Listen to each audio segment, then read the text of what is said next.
Hi, my loves. This is Isabella Sanfilippo coming at you from WCHS, and you're listening to the I Love You podcast. So, today we're trying something a little different.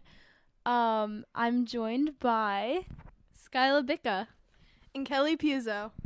and we just watched My Best Friend's Wedding. It is a movie with Julia Roberts, Cameron Diaz.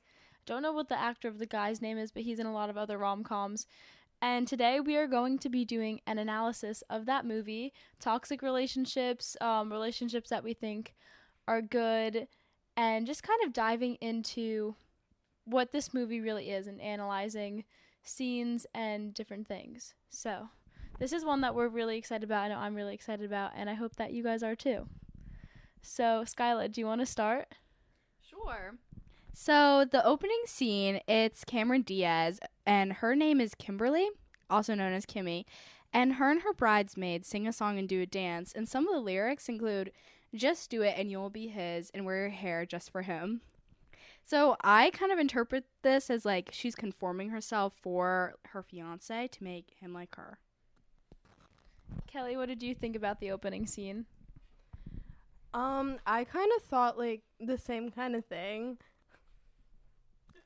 I really agree with that, and I also think that we see this kind of, I mean, Kimmy says later in the movie, like, you might be on the pedestal, but I'm the one who's in his arms, and I feel like this first song just kind of represented the ideology that she had throughout this whole movie. She was kind of introduced as, like, the perfect, almost housewife archetype. We learn later on that she's kind of upset that he wants her to give up the things in her life that she's really passionate about, like school and things like that, but she's willing to do it because she loves him so much and because that's kind of what she's been surrounded by. So I think the first scene is almost like a first look into that. Yeah, I agree with the archetypal structure comment. What I noticed is when Julia Roberts' character Jules and Michael went to the airport to pick up Kimmy, there was a scene where Michael, I think it was like 11:58, were standing right in between them and was looking back and forth. And what this kind of reminded me of was like the Madonna and the Mistress archetype.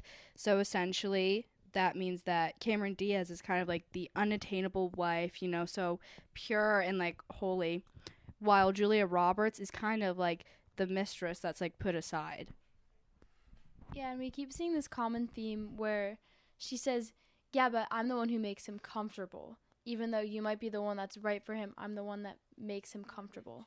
Yeah, like she compared herself to Jell-O and Cameron Diaz to creme brulee. I think that kind of encapsulates her ideology as well. And I also think that when you're in a relationship, yes, it's good to be comfortable, but I think that you should be with a person who tries to push you to become your best self. And there's a lot of reasons why I think Jules and Michael are so bad for each other and are not those people, but one of them is because they really do not push each other to be their best selves. If anything, Michael really pushed Jules to be the worst version of herself. Yeah, I think that they're so similar that it's painful to watch. Like there was one scene in the karaoke bar after Kimmy said multiple times to Jules that she hated that about Michael, and Jules like forced Kimmy to sing, and there was a moment where Michael and Jules were just staring up at Kimmy, and he looked utterly like disgusted, honestly. But then everyone started like applauding for Kimmy's bravery, and there was just this moment of just like pure affection, and it was just like Jules' attempt to like kind of ruin their relationship just completely failed, and she was like stumped. She was like, why didn't that work? I also probably realized that maybe you guys have seen this movie, maybe you haven't, but basically the summary of this movie is there's this guy and girl best friend, and they went to college together. They've been friends for 9 years. They briefly dated for like 1 month, but Julia Roberts' character, Jules, does not like love. She is really not emotionally intelligent enough. I don't know like how to describe it, but she just really cannot handle love. And the reason that she broke up with him, well, that was the reason she broke up with him, because she like thought it was getting too serious and she couldn't deal with that. But now her friend Michael is getting married to Kimmy, and she also can't deal with that because she wants Michael to still be obsessed with her like he was in college, and that's not the case anymore. So she's doing literally everything that she can to try and break them up. And even though she seems like a character where you're like, oh, she's doing these bad things, like, I don't like her, I feel like I have like a lot of sympathy for her, even though she did really bad things, and we can go deeper into that as well. So another point I would like to make about the summary is there's a character named George who's there with Jules at dinner when she finds out that Michael is getting married, who she also refers to as my Michael throughout the movie. Very possessive. But anywho, so George is like her gay best friend, and I think that throughout the movie, like, George, like, being a motif kind of stands for her realization that love doesn't always have to be romantic. It can be platonic, and she can be happy by herself. I agree, and I really like that. George, I think, was my favorite character throughout this entire movie. He was really just such he was almost like her moral compass. Like, she was going absolutely crazy with the things that she did, and George was really there to steer her straight again. I think that without George, this movie would have ended a totally different way, and she would not have realized how absolutely insane she was acting if George was not a character in this movie. We all need a George in our life. We really do. Kelly, do you have any comments? One thing that I noticed that was repeated throughout the movie a lot was specifically at the airport when Kimmy and Jules were first meeting. Kimmy kept saying, oh, I've heard so much about you, Jules. Like, Michael, all he does is talk about you. And that was just kind of repeated throughout the movie a lot. Yeah, I agree. I think that Jules is every single girl's worst nightmare if they get into a relationship. She's the girl best friend who clearly has feelings for Michael. And if you're in, like, a Kimmy situation, run. There are going to be so many other guys who are going to be putting you on the pedestal and not their girl best friend. Mm-hmm. And in this movie, I feel like for Jules to really understand how she was feeling, she needed that push of Kimmy coming into Michael's life to kind of show her, like, oh, wow, I really care about him in this deep way that's not just platonic. And even though that really sucks and that's not a great thing for anyone in this situation, life happens, stuff happens. So throughout this whole movie, we're kind of just waiting for her to finally tell Michael how she feels, and it comes in the very end because, yes, again, it is a movie and they need to really build suspense. And even though that's really annoying, I'm really glad that she did tell him how she feels at the end of the movie, even though it took her a lot of character building and emotionally maturing to get there. Yeah, I think that's a really interesting take. And something I noticed is that, so it was established that Jules and Michael had known each other for a very long time. However, when they're, like, together at the ballpark, it's like she's meeting with the other side of the family. They say that they hadn't seen each other for a while, and I thought that was interesting because I assume kind of that Jules has been, like, deflecting her feelings to, like, protect Michael, and I think he might have been doing the same. Because despite, like, his devotion to Kimmy, he still, like, displayed a lot of signs of attraction towards Jules. And I think that could kind of, like, play into, like, their subconscious, you know? Like, it's not something they're fully aware of. But, like, if they look into themselves, like, they can acknowledge that. Yeah, and I think that also the fact that they haven't seen each other for a long time, like, I think they've been friends for, like, 9 years since college. Like, they had a lot of opportunities to tell the other how they really felt. And I was, like, sitting there, I was like, well, why didn't they? And I think that I had to really, like, try to put myself in her shoes and think, like, oh, maybe she didn't realize. And then I was, like, still confused. I was like, but how did George not realize? Because he was obviously in love with her too. But then there's this whole thing where Jules is finally trying to tell Michael how she feels, and then she says that she's engaged to George, even though he is gay and also only her friend. And I think that after that, Michael gets super jealous. I mean, that she, like, straight up asks him, like, were you jealous? And he was like, yeah. So I think that he finally realized how he felt towards her was also more than platonic. For the audience, it was something super easy to pick up on, and we're just like, okay, they had all this time, why didn't they tell each other? But unfortunately, they just didn't know. I feel like. I don't know. I feel like I'm like a very emotional person, and I try to stay really in tune with my emotions, but I think that, again, like Skyla said, like Jules and Michael were very similar people in the fact that they really pushed down their emotions, and they were deflecting like that off each other so no one got hurt.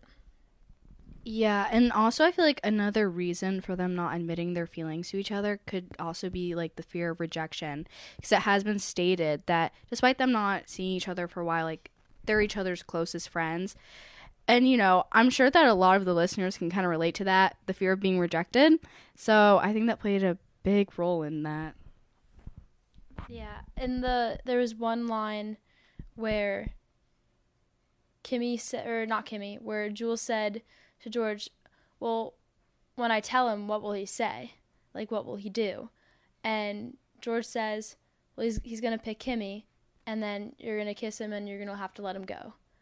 And I think that is the best advice out of this whole movie is she had to go there to say goodbye. They couldn't end up together in the end. And I'm really glad that they didn't. Even though this is a rom-com, I feel like a lot of the times that the main characters always end up together, and I'm really glad this didn't happen because they were really, really bad for each other. Like, the amount of things that Jules did, like, she tried to break them up and the biggest one was sending an email on Kimmy's dad's computer, getting Michael fired. Oh, yeah, the karaoke bar. He tried to, like, pit them against each other because in the movie, Kimmy's still, like, 20. She's in college, and Michael's, like, almost 30. So she kind of sacrificed everything in her family, and he's, like, his job requires him to travel a lot, so she's going to have to do that. However, Jules tries to use it to her advantage, and she tries to get Michael to, like, apply for a job at Kimmy's dad's business. So she ends up sending an email that essentially gets Michael fired, and it almost like destroys everything, and just the wedding almost gets called off. Yeah, and she does this the day before the wedding. Yeah. Another point I'd like to make to Izzy's previous point is I think that Jules like went to this knowing what she was going to do, because at the end of the movie she calls George and she's like, I came here what I meant to do, and he goes to break them up, and she's like, no, I said goodbye. So I think she really just needed that closure. Definitely. So I have an episode about how you can't be friends with your ex. And I think that this is a really big example of this. Like, they broke up and they were each other's best friend. And then in like literally like the first or second scene when Jules is having dinner and she's doing her job because she's a food critic, they're talking about Michael, it's her and George, and she says that they broke up, but they were really upset because they were each other's best friends. And then she said that they stayed friends after that, and they stayed best friends. And I think that this is a great example of there is still such a huge emotional connection that is so much more than platonic, but it is almost kind of like compressed or like shoved down as repressed as something that has to be platonic so that they both don't get hurt, but that really just didn't work out. I think that they should have either dated and broken up and just been normal, or have just stayed friends at the beginning. I think that there's just such a fine line between their relationship, and what happens is because of that, the lines keep getting blurred. And there's a lot of flirting, a lot of like Jules being led on, and then Michael's being led on, and then they're kissing on Michael's wedding day, and there's a big issue because Kimmy saw, and then there's like the two affair. Yeah. Oh, yeah. And then she said later on, he was like, well, this is one of the last times that we're going to be alone. And she goes, yeah, except for those hot 2 affairs that we're going to have every year.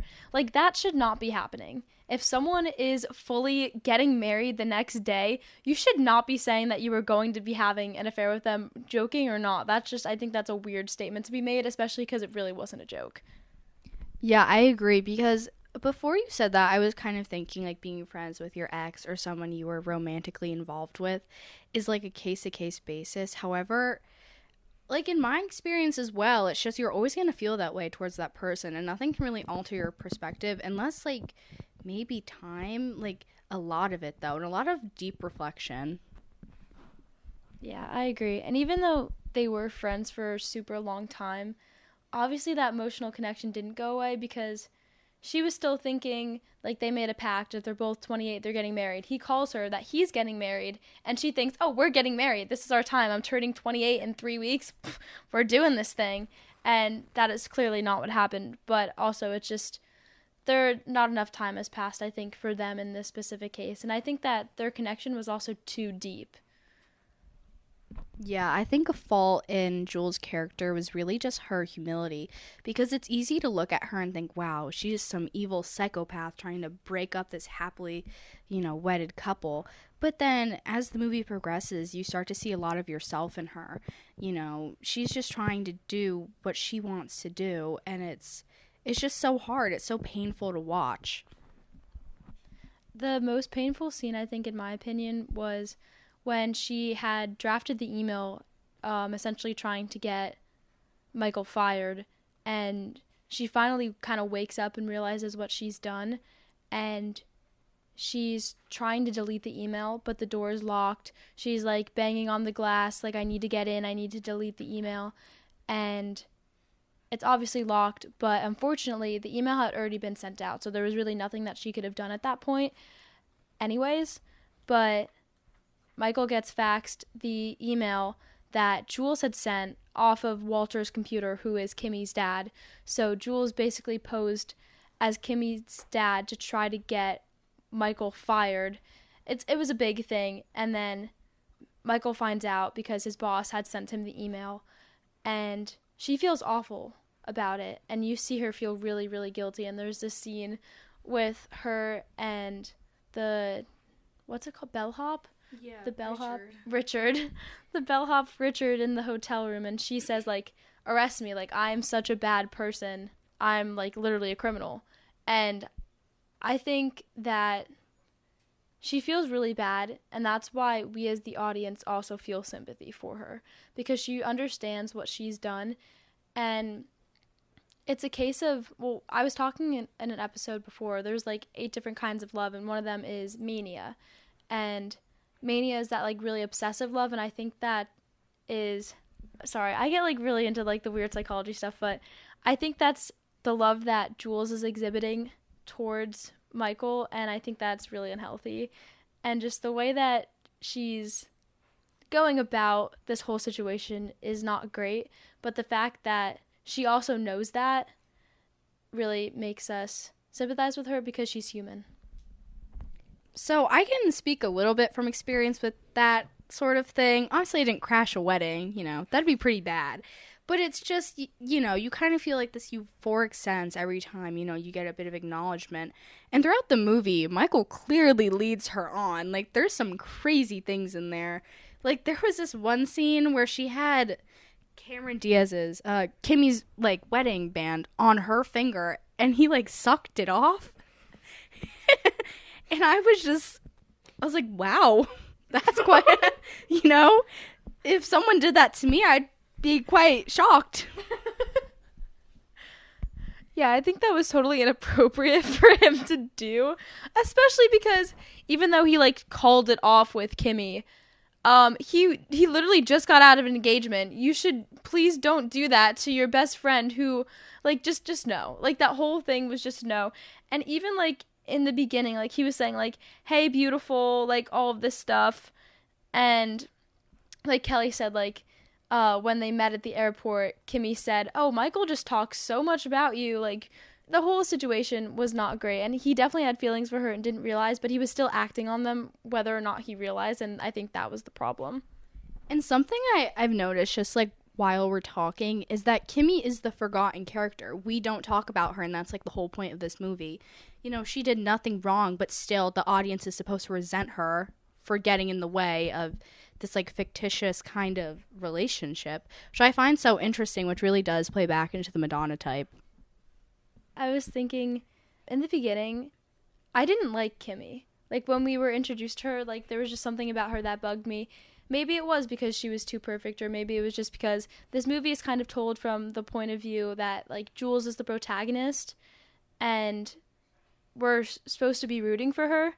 But honestly, as the movie went on, I was rooting for her in the beginning because, like, what they could have been and things like that, like, the what ifs, you know, to see if, like, maybe they finally realize how they feel about each other. Because I just don't think it would have been fair to Kimmy if Michael was still in love with Jules, and even if he realized, even if he didn't, he would still, like, think about her every day and still have her in the back of his mind.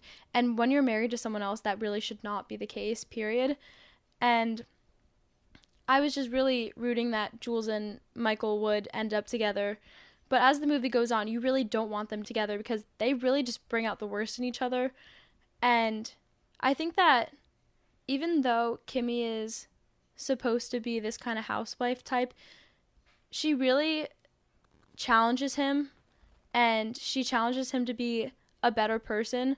And I think that he does the same for her, in a sense, even though she does essentially give up school and she gives up her future. She does express that she doesn't want to. And I think that in their marriage, I hope that she does, like, find a louder voice, I think is the only way I can, like, kind of describe it, and really take charge for herself. But yeah, I agree. I think that she is the forgotten character. I think she is introduced as someone that we're not supposed to like. But along with George, I think she is one of my favorite characters, especially in the bathroom scene where she stands up for herself. That was, I think, my favorite scene of the whole movie. Yeah, I think the part of the movie where I started to actually like Kimmy was they went to a karaoke bar where Jules dragged them to, and she showed up. Everyone was, like, in crop tops and, you know, like, low-rise jeans, like, typical 90s fashion at, like, this bar. And Cameron Diaz's character, Kimmy, she's in this, like, little 90s, like, tennis club getup. And despite her being so scared to sing in front of this, like, huge crowd of people, you can see tears in her eyes. She gets up and she does it for Michael anyway, which I thought was really heartwarming. Like, it shows how much she really does care about him and how forgiving her character is. Because after that, I mean, she made Jules her maid of honor. Also, to mention that within, like, the first 10 minutes of meeting her, which if I had a husband, he wouldn't stop talking about this girl, you know, I probably wouldn't even want her there, to be fair. I think that's something that is really beautiful about Kimmy's character, is how forgiving she is. Especially not even just towards Michael, but towards Jules as well. Because when they're having it out in the bathroom, she hugs her at the end. Like, this is the woman who you invited to your wedding, to your home, you made your maid of honor, and she tells your fiance that she loves him, and then she kisses him without his consent. On your wedding day. On your wedding day, at your parents' house. And she chooses to hug her and to forgive her and to get married that same day. And if that doesn't tell you about what a lovely person Kimmy is, I really don't know what will. And also hearing this, like, you're probably going to think, oh my God, what a pushover God. But she does put up a fight. Like, for example, the fight in the bathroom with Jules. And you can tell from the beginning that she doesn't entirely trust Jules. However, she still makes place for her in the wedding and treats her very kindly. Like, there was one comment where they were picking out the maid of honor dress, and Jules didn't really like it that much. So Kimmy was like, well, you need to be distinctive. You need to stand out. Which, it kind of demonstrated that she doesn't entirely trust her, that she does stand out in the whole scheme of this wedding. Yeah, but Kimmy's so forgiving and she's so kind, which I think is a really healthy balance compared to Michael's kind of stoic, like, caricature. I agree. And I think that Michael really accepts her for who she is. Even though he kind of sees her as someone who is almost too perfect, I think that we saw that especially in the karaoke scene where she was singing really, really awfully, and it showed her not being perfect for once, and he never looked more in love with her than in that scene. Like, he really saw her for who she was and really appreciated the fact that she wasn't perfect, and he loved her for it, which I think is something that's really beautiful, because everyone has flaws, and the people who love you, not despite your flaws, but because of them, it's something that's really beautiful, I think. Yeah, honestly, I think it's a really good just overall theme of the movie, as well as just kind of to learn how to love being not necessarily alone, but not being in a relationship. I think that's so important. So I feel like, especially at our age in high school, there's such like a big emphasis on, you know, having a boyfriend and girlfriend and doing all of this, but really to each their own, you know? It's good to be unique and you'll experience everything at your own pace. And I think that's a really good value of this movie. That was really good to learn. I think that I wrote down the biggest lesson of the movie, in my opinion. And there's this boat scene where Michael and Jules, this is the time where she should really tell him that she loves him. And Michael gives her the perfect opportunity, and he goes, in our past relationships, we really haven't said that we loved people. And Kimmy says that if you love someone, you say it, and you say it loud, and you say it proudly. And I think that might be the biggest lesson I took away from this movie. If you love someone, you shouldn't wait 9 years to tell them that you love them. You should tell them right away, and you should really express how you're feeling, regardless of if you're scared. And I think that it's something that's super hard to do, and it's a lesson that takes a lot of time to learn. But sometimes, I think George said this, you have to bite the bullet. If you really love someone and you really care about them, you should tell them how you feel, because if they're the right person, they won't judge you for it, and they won't make you feel less than. And even if you're scared of messing things up, the more you push things down and the longer you wait, the more it might turn into this type of situation, even though it's really over dramatized. You never know what could happen, and your person could be here one day and then gone the next. So I think that is just really important to remember to say how you feel and to let the people you love know that you love them. And I think that's all we have for today. Thank you for tuning in to this very special episode. I was very happy to be joined by Skyla and Kelly Puzo. Thank you for listening, and remember, we love you. We love you. We love you.